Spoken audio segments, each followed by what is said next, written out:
समुद्र में फटी टाइटन पनडुब्बी के परगच्चे इतनी गहराई में मिले। 18 जून को टाइटैनिक जहाज का मलबा देखने निकली पनडुब्बी टाइटन का मलबा समुद्र में 12,500 फीट की गहराई में मिला।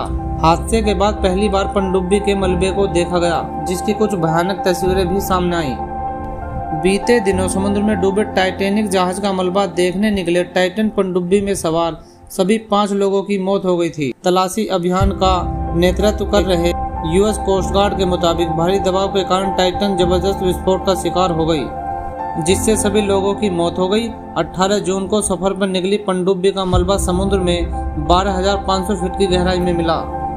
18 जून 2023 को ओशियन गेट कंपनी की एक पनडुब्बी टाइटैनिक के मलबे को देखने के लिए निकली। शुरुआती 2 घंटों के भीतर ही पनडुब्बी से संपर्क टूट गया। बाद में पता चला कि भारी दबाव के कारण पनडुब्बी विस्फोट का शिकार हो गई। टाइटैनिक ब्रिटिश लग्जरी यात्री जहाज था। 14 अप्रैल 1912 को टाइटैनिक ने साउथहैम्पटन से न्यूयॉर्क की अपनी पहली यात्रा पर रवाना हुआ था। यह जहाज एक विशाल हिमखंड से टकराकर डूब गया। इस हादसे में करीब 1500 यात्री और जहाज के कर्मचारी मारे गए थे। टाइटैनिक का मलबा अटलांटिक महासागर में 4 किलोमीटर की गहराई में स्थित है। इस इलाके को मिडनाइट जोन कहा जाता है। समुद्र में फटी टाइटन पनडुब्बी के परगच्चे इतनी गहराई में मिले। 18 जून को ओशियन गेट कंपनी की यह पनडुब्बी सफर पर निकली थी, लेकिन शुरुआती 2 घंटों के भीतर ही इससे संपर्क टूट गया। पनडुब्बी में सवार सभी 5 लोग जाने माने अरबपति थे। इसमें ओशियन गेट के सीईओ स्टोकन रस, शहजादा दाऊद और उनके बेटे सुलेमान दाऊद, हामिश हार्डिंग और समुद्र विज्ञानी पॉल हेनरी नार्जोलियट शामिल थे। टाइटैनिक जहाज से 1600 फीट दूरी पर मिला मलबा। रिपोर्ट में बताया गया है कि टाइटन पनडुब्बी का मलबा समुद्र में लगभग 12,500 फीट की गहराई में मिला। यह मलबा टाइटैनिक के मलबे से करीब 1600 फीट की दूरी पर था। तलाशी अभियान का नेतृत्व कर रहे यूएस कोस्ट गार्ड ने कहा कि उत्तरी अटलांटिक के दुर्गम क्षेत्र में अमेरिका, कनाडा, फ्रांस और यूनाइटेड किंगडम की जांच एजेंसियों की ओर से जारी तलाशी के दौरान यह मलबा मिला। यूएस कोस्ट गार्ड के चीफ इन्वेस्टिगेटर कैप्टन जैसन न्यूबायर ने कहा कि दुर्घटना स्थल का नक्शा तैयार कर लिया गया है। हालांकि उन्होंने इस इन्वेस्टिगेशन की समय सीमा नहीं बताई। उन्होंने कहा कि अंतिम रिपोर्ट अंतर्राष्ट्रीय समुद्री संगठन की ओर से जारी की जाएगी।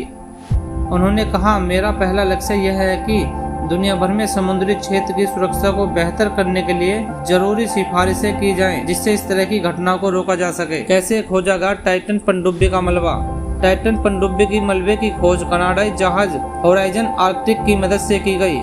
होराइजन जहाज पनडुब्बी के टुकड़ों की खोज के लिए एक आरओवी दूर से संचालित वाहन ले गया था। समाचार एजेंसी एपी के मुताबिक यह आरओवी बेल्जिक रिसर्च सर्विसेज कंपनी की है। टाइटैनिक का मलबा समुद्र की सतह से 12,500 फीट की गहराई में है। एक अनुमान के मुताबिक टाइटैनिक का मलबा दुनिया की सबसे ऊंची इमारत बुर्ज खलीफा की ऊंचाई से भी 4.5 गुना ज्यादा गहराई में है। सूरज की रोशनी भी समुद्र के पानी में महज 660 फीट तक ही जा सकती है। स्कूबा डाइविंग के लिए लोग 130 फीट गहराई तक ही जाते हैं। समुद्र में अब तक का सबसे गहरा अंडर वाटर रेस्क्यू 1575 फीट की गहराई में किया गया था। टाइटैनिक हादसे को अब तक का सबसे बड़ा समुद्री हादसा माना जाता है। 14 अप्रैल 1912 की आधी रात को टाइटैनिक जहाज का एक विशाल हिमखंड से टकराकर उत्तरी अटलांटिक महासागर में डूब गया था। जहाज में कुल 2200 लोग सवार थे, जिसमें से करीब 1500 लोगों की जान चली गई। हादसे के वक्त टाइटैनिक लगभग 4100 किलोमीटर प्रति घंटे की रफ्तार से न्यूयॉर्क की तरफ बढ़ रहा था।